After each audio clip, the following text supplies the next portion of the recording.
คณะรัฐมนตรีไทยนี่เดินหน้าเจรจาการค้าทั่วโลกเนาะทุกคนมีผลดีในต่อประเทศเพื่อนบ้านลาวเขมรพม่าหยังเนาะทุกคนมีผลดีในเบิ่งคลิปนี้เลยเนาะทุกคนสบายดีมาพบกับช่องบ่ภูมิคือเก่าเนาะทุกคนยังมื้อนี้บ่ภูมิก็สิมาเว้าเรื่องเอ่อคณะรัฐมนตรีนี่ของประเทศไทยนี่เดินหน้าเจรจาการค้านี่ทั่วโลกเนาะทุกคนมีผลดีแนวใดต่อประเทศเพื่อนบ้านเนาะมีผลดีแน่นอนต่อประเทศเพื่อนบ้านนั่นแหละเนาะสมมุติว่าเขาเจรจาตลาดการค้ามันสำปะหลังหรือว่าราคาข้าวเปลือกได้ทั่วโลกเนี่ยมันก็มีผลดีเนาะทุกคนเพราะว่ามันราคามันก็สิราคาแพงขึ้นยังประเทศไทยนี่เป็นเสมือนแบบพ่อค้าคนกลางสันซะเนาะแล้วแบกประเทศอ้อมข้างเนี่ยยังพม่าลาวเขมรเนี่ยเขาสิส่งเข้ามาขายอยู่ในไทยเนาะทุกคนเนาะอย่างมันสำปะหลังเนี่ยคือบ้านบ่ภูมิเนี่ยก็ส่งเข้ามาชายแดนอุบลเนี่ยส่งมาหน้าด่านโอ้ปีนึงหลายๆพันตันเนาะถ้าไทยนี่เจรจาตลาดการค้าโลกได้หลายเนาะเขาแฮ่งรับซื้อหลายและราคามันก็สิแพงขึ้นเพราะว่าให้คนเฮ็ดหลายเนาะเพราะว่าเขาต้องการหลายนี่ก็เป็นผลดีต่อประเทศบ้านบ่ภูมิเนาะเพราะว่าประชาชนเฮ็ดสวนมันก็สิได้ราคามันแพงเนาะแล้วก็คนไทยเขาก็สิลงไปเปิดร้านมันก็หลายเนาะก็สิได้เฮ็ด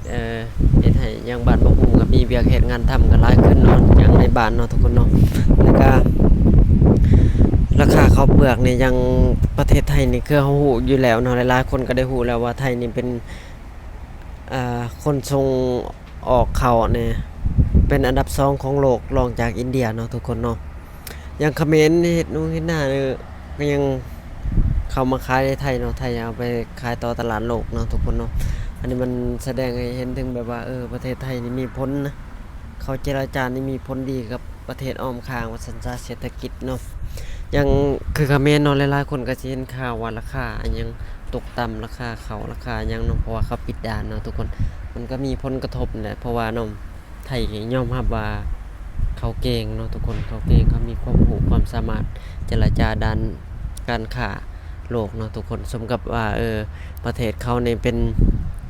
ประเทศที่ส่งออกเข้าอันดับ2ของโลกเนาะทุกคนอันนี้เราต้องยอมรับเนาะถ้าเขาเจรจาได้หลายๆอย่างหลายๆอย่างของชาวเกษตรกรนี่ที่ส่งเข้ามาขายในไทยบ่ว่าจะเป็นพวกอ้อยพวกอิหยังส่วนหลายก็โรงงานทางไทยเนาะเขารับซื้อมันสำปะหลังข้าวเปลือกข้าวโพดมะอึ